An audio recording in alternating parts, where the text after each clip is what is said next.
আউযুবিল্লাহি মিনাশ শাইতানির রাজিম বিসমিল্লাহির রহমানির রহিম। আমার দয়াল পীর দস্তগীর হযরত কেবলাজান খাজা বাসা আছে ফরিদপুরি কুদ্দুস আসিরুল আজিজ কেবলাজান হুজুরের নূরের কদম মোবারকে কদম বসি রেখে আজকে লাইফে দুই চারটি কথা বলার ইচ্ছা পোষণ করতেছি। উপস্থিত দর্শক এবং শ্রোতা মণ্ডলী, আসসালামু আলাইকুম রহমতুল্লাহি বারাকাতুহু। আমি আজকে বিষয় বলবো দুটো সাবজেক্ট। একটা হলো গিয়া মসজিদুল আকসা সৃষ্টি, মসজিদুল আকসা বাইতুল মুকাদ্দাস কীভাবে সৃষ্টি হয়েছে এটা আমি হাকিকতে বর্ণনা করব। শরীয়তের বর্ণনা আপনারা হয়তো জানেন, আপনারা শুনছেন শরীয়তের বর্ণনা যে জিনেরা কীভাবে বানাইছে। আমিও শুনছি। আমি শুনছি 1988 সনে মরহুম আলহাজ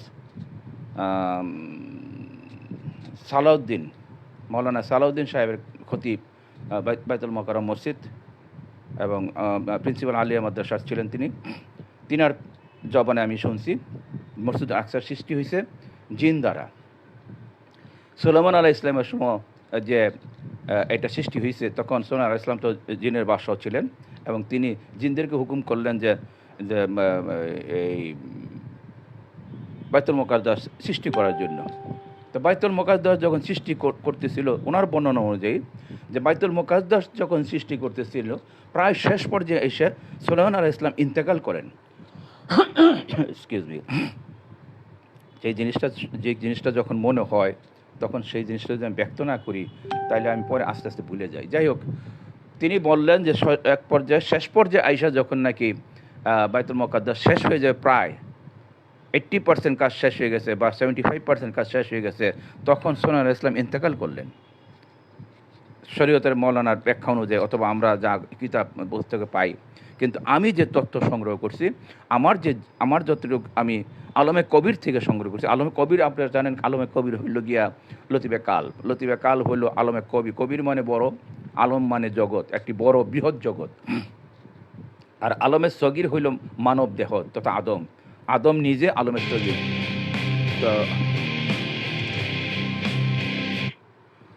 তো এখন আমি যে করতেছি, এই দেখেন ডিস্টার্ব আরম্ভ হয়েছে, লাইভ দিতেছি, ডিস্টার্বটা আরম্ভ হয়েছে। তো এখন যে আলমে কবিরের সগিরের যে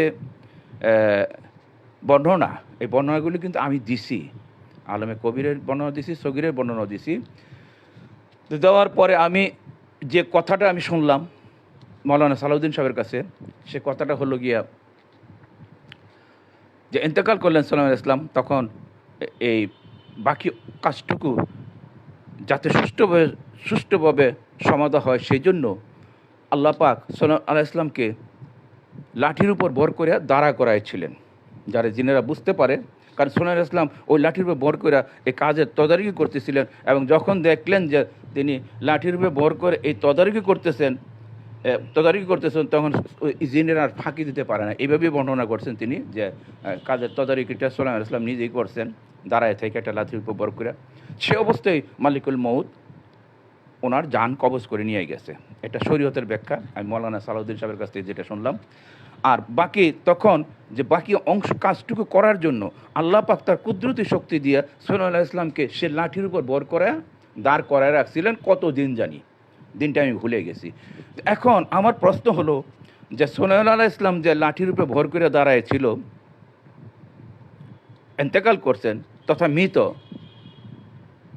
আল্লাহর কুদরতে দাঁড় করাইছিলেন। প্রথম কথা হলো গিয়া যে আল্লাহর কুদরতে মাইরা দাঁড় করানোর প্রয়োজনটা কী? আল্লাহ তো ইচ্ছা করলে এই বাকি যে 4-5 দিন বা 10 দিন বা 15 দিন, এটা বা 1 মাস বা 2 মাস, এতদিন সুলাইমান আলাইহিস সালাম হায়াত বৃদ্ধি করতে পারতেন না? তিনি তো পারতেন। আর এখানে এটা হলো প্রথম আমার লজিক। দ্বিতীয় লজিক হলো যে সুলাইমান আলাইহিস সালাম যে ইন্তেকাল করছেন, এটা জিনেরা বুঝলো না কেন? আমি তো জানি আমার নলেজ থেকে জিনেরা একটা মানুষ মৃত না জীবিত সেটা বুঝতে পারে।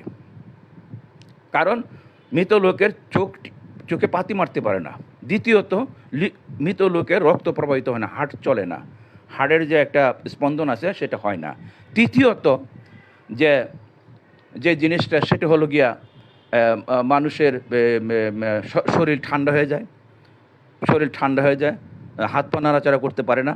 তো এই যে আর জিনেরা তো তারা অন্তঃস্থল থেকে তথ্য সংগ্রহ করতে পারে। জিনেদের সে ক্ষমতা আছে, এটাও আমি জানি। আপনারা জানেন জিনেরা কিছুটা আগুন নিগুন কথা বলতে পারে, যদিও সমস্ত কথা তারা সত্য না, সঠিক না, কিন্তু তারা লক্ষ কোটি মাইল দূরে থেকেও একটা ব্যক্তিকে তারা দিতে পারে, তার প্রতি দৃষ্টি দিতে পারে, এবং সে কী করতেছে না করতেছে সব কিছু তারা ডিটেক্ট করতে পারে, ট্যাগ করতে পারে। তো এই সমস্ত বিশ্লেষণগুলি হলো জিনের যে শক্তি আছে সেই জিনের শক্তি থেকে। এখন এখানে যে বলা হইলো যে সাল্লাল্লাহু আলাইহি ওয়াসাল্লাম ইন্তেকাল করছে এবং আল্লাহর কুদরতে দাঁড়ায় ছিল, এত মাস দাঁড়ায় ছিল, লাঠি যখন লাঠি পচতে পচতে যে খাইলো, এটাকে কি বলে, উই পোকায় খাইতে খাইতে যখন শেষ হয়ে গেলো এক সময় সাল্লাল্লাহু আলাইহি ওয়াসাল্লাম পড়ে গেল। সাল্লাল্লাহু আলাইহি ওয়াসাল্লাম পড়ে গেল, ইন দি মিনটাইম কাজও শেষ হলো। এই যে একটা ব্যাখ্যা, এটার সাথে আমার তথ্য দিয়ে মিলে না। কেন মিলে না? কারণ এই যে ব্যাখ্যা করলাম, একটা মানুষ যখন মারা যায় তখন বোঝা যায় এটা। জিনার তো বুঝবেই, কারণ সে চোখের পাতি ব্লিঙ্ক করতে পারবে না, ব্লিঙ্কিং করতে পারবে, চোখের পাতি ফেলতে পারে না, প্লাস তার মাঝে রক্ত চলাচল করে না, তার হার্ট নষ্ট হয়ে থাকে। তারপর তার নাকেদা এবং পায়খানার রাস্তা দিয়া কিছু 1 দিন 2 দিন 3 দিন পরে পচন। যদি বলে এগুলো সব আল্লাহর কুদরতে বন্ধ ছিল, তা আল্লাহর কুদরতে যদি বন্ধই থাকে তো আল্লাহর কুদরতে ওনাকে এতদিন হায়াত বাড়ানো হলো না কেন? আশা করি জবাবটা শরীয়তে পাবেন না। তা আমি যেটা তথ্য পাইছি সেই তথ্যটা হইল যে কলুবুল মুমিনা আরশুল্লাহ, একটা হাদিস আছে, এটা অনেকে জয়ীব বলে, অনেকে জাল হাদিস বলে। যারা বুঝে না তারাই বলবে জয়ীব এবং জাল হাদিস, কারণ এই হাদিসটি সত্য। মুমিন বান্দা শুধু আরশ না, মুমিন বান্দার কালবের ভিতরে থাকে আরশে কুরসি লোহ কলম যা কিছু আছে আসমান এবং দুনিয়াতে সব কিছু মুমিন বান্দার কালবের ভিতরে থাকে। আর মুমিন বান্দা, ইবনে মাজার একটা হাদিস আছে, মুমিন বান্দা কাবার চেয়েও মর্তবাপূর্ণ। কেন মর্তবাপূর্ণ? মুমিন বান্দা কাবার চেয়েও মর্তবাপূর্ণ, সম্মানিত। খানায়ে কাবা যেটা মক্কা, তার চেয়েও সম্মানিত। কেন? কারণ মুমিন বান্দার ভিতরে এই যে বাইতুল্লাহ আছে, আরশ আছে, কলবুল মুমিন আরশুল্লাহ, আসমান জমিন সব কিছু, এই জন্য সম্মানিত। নইলে মুমিন বান্দা সম্মানিত কেন হবে? তার এবাদত বন্দিগির জন্য, পরহেজগারির জন্য। পরহেজগারি তো এবাদত বন্দিগি তো আজাজিল আলাইহিস সালামও করছেন, ইবলিসও করছেন, সে তো সম্মানিত হয় নাই। তো কাজে বোঝাই গেল যে কালবের ভিতরে বাইতুল্লাহ শরীফের প্রতিচ্ছবি ছিল, প্রতিচ্ছবি থাকে। এটা আলমে কবিরের ভিতর যেটা থাকে, আসমান জমিনের যে লৌহ কলম আসমান জমি যা কিছু আছে সেটা মুমিন বান্দার দিলের ভিতরে গুঞ্জায় আর আছে, সেটা হলো প্রতিবিম্ব ওজুদের মাধ্যমে, তাজাল্লিয়াতে আফাইলের মাধ্যমে, এটা আল্লাহর নূরের মাধ্যমে সেটা প্রতিবিম্ব হয়। যেমন প্রতিবিম্ব হয়, আপনারা একটা বার্সেলোনাতে একটা খেলা হইতেছে স্পেনে, সেই খেলাটা যেমন আপনারা এই যে অ্যান্ড্রয়েড মোবাইলে অথবা টিভিতে দেখেন, সেটার একটা প্রতিবিম্ব, রিলে, যেটাকে ইংলিশে বলে রিলে করা হয়। তো ঠিক তদ্রূপ মুমিন বান্দার দিলের ভিতর সেটা রিলে হয়, সে রিলেটে দেখা যায়। তো জিনেরা কী করলো, যেটা আমার সংগ্রহ সেটা আমি এখন বলতেছি, সেটা যে করলো জিনেরা সেই মুমিন, যেহেতু সাল্লাল্লাহু আলাইহি ওয়াসাল্লাম একজন পয়গম্বর, মুমিনের ঊর্ধ্বে, তেনার কালবের মাঝে যে আরশুল্লাহ ছিল, আরশের মধ্যে যে বাইতুল্লাহ ছিল, সে বাইতুল্লাহর একটা হুবহু ছবি সেখানে অঙ্কিত ছিল। অবশ্যই অঙ্কিত থাকবে, কারণ মুমিন বান্দা কাবার চেয়ে মর্তবাপূর্ণ। মুমিন বান্দার দিলে আরশ আজিব, আর আরশুল্লাহ, মুমিন বান্দার দিলের ভিতর আরশ কুরসি লৌহ কলম সব কিছু গুঞ্জায়ত থাকে। এটা সমস্ত সুফিরা, সমস্ত পীরদের বর্ণনা করেছেন, বহু মুহাদ্দিস, বহু আলেম উলামা এটা বর্ণনা, এই হাদিসের সম্বন্ধে ব্যাখ্যা বিশ্লেষণ করেছেন, তাফসীরও করছেন। তো কাজে যে বাইতুল্লাহ শরীফ, আর মানুষ ইন্তেকাল করার পরে কিন্তু কাল মারা যায় না। আপনারা জানেন কাল, রূহ, সের, কফি, আত্মা, এগুলো তো সত্তা, এগুলো আত্মা, এগুলোর কোনো মৃত্যু নাই। মৃত্যু হয় দেহের, মৃত্যুটা হয় দেহের। যেহেতু এটার কোনো মৃত্যু নাই, সেই জন্য কাল মরে নাই, কাল জীবিত থাকে, এবং জীবিত অবস্থায় সে বাইতুল্লাহ শরীফ দেখা যেত, মরে না। এর একটা উদাহরণ দেয়, যেমন মানুষের আত্মাকে যখন বলল, আল্লাহ পাক বললেন আনাস বি রাব্বিকুম, যখন আমরা জবাব দিলাম আনা আনতা, না তুমি আমি, তুমি আমি আলাদা একটা সত্তা, তুমি আলাদা সত্তা।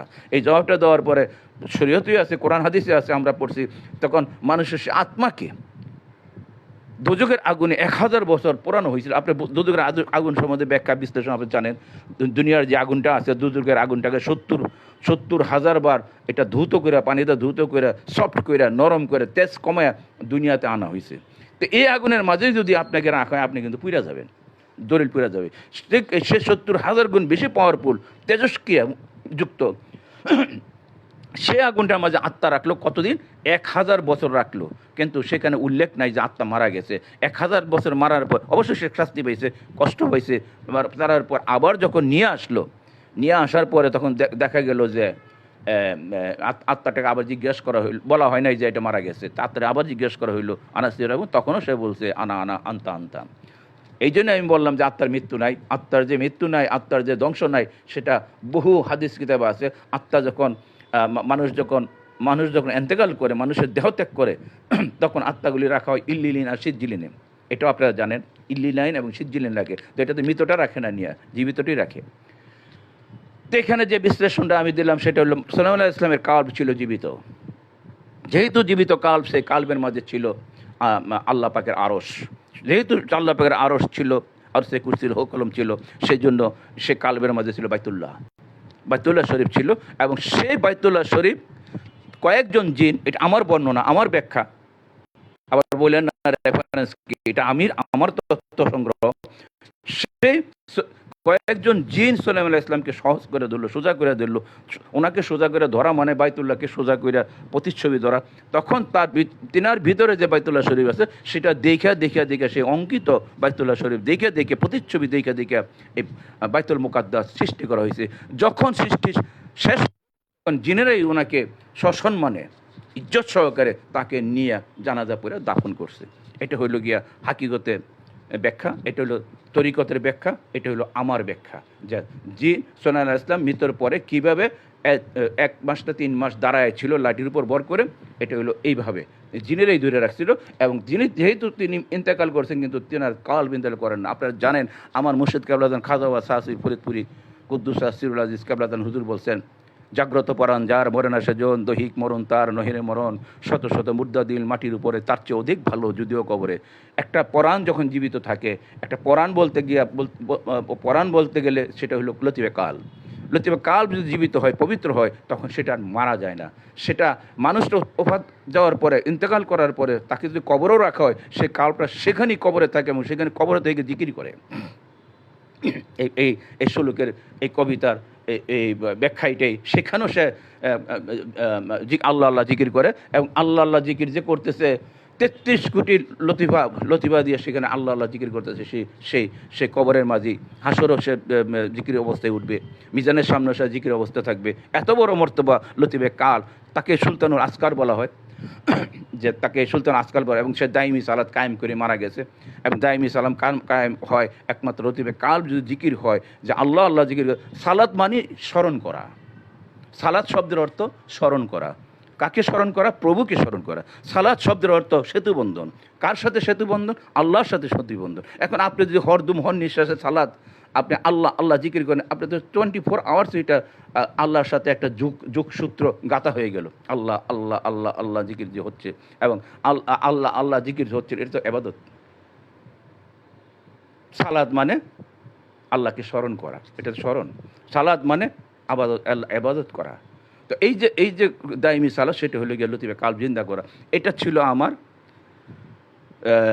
মকসুদুল আকসার বর্ণনা, যে সুলাইমান আলাইহিস সালাম আসলে মারা গেছেন, আল্লাহর ইচ্ছেই মারা গেছেন, এবং জিনেরাই ধরে রাখছে ওনাকে, যাতে এই বাইতুল্লাহ শরীফে যদি উনি পড়ে যায়, বাইতুল্লাহ শরীফটা থাকবে এইভাবে, তখন এটা হুবহু যদি করতে চায় একটু এদিক সেদিক হইতে পারে, যার জন্য ওনাকে সোজা করে দাঁড় করায় রাখেছে। ইন্তেকালের পরও বাইতুল্লাহ শরীফ যখন তৈরি শেষ হইল, তখন জিনেরাই ওনাকে সসম্মানে ওইখান থেকে নিয়ে তারপর জানাজা করলেন, দাফন করলেন, সব কিছু করলেন। দেখেন শরীয়তের এবং তরিকতের ব্যাখ্যা কতটুকু পার্থক্য। আমি যা বলছি তার মাঝে যুক্তি পাবেন। আর যুক্তি যদি আমি এখানে বয়ানের মাঝে যথেষ্ট যুক্তি প্রদর্শন করছি, তারপরে যদি আরও যুক্তি লাগে আমি প্রদর্শন করতে পারবো যে আমি যা বলছি সেটাই সঠিক, আমি যা বলছি সেটাই সঠিক। এখন কথা হচ্ছে, এই ছিল আজকে আমার এই ইয়েটা, এই বাইতুল মুকাদ্দাস সম্বন্ধে বর্ণনা। তো যাই হোক, যদি পরে আবার সময় পাই আরও সুন্দর করে ব্যাখ্যা করব। এখন আসেন যে এই যে মানুষের মোরাকাবা সম্বন্ধে আবার আমি বলবো যখন আমার হয়, সুযোগ হয়। আজকে এই পর্যন্ত থাক। ও আখিরি দাওয়ানা আলহামদুলিল্লাহি রাব্বিল আলামিন। আসসালাম।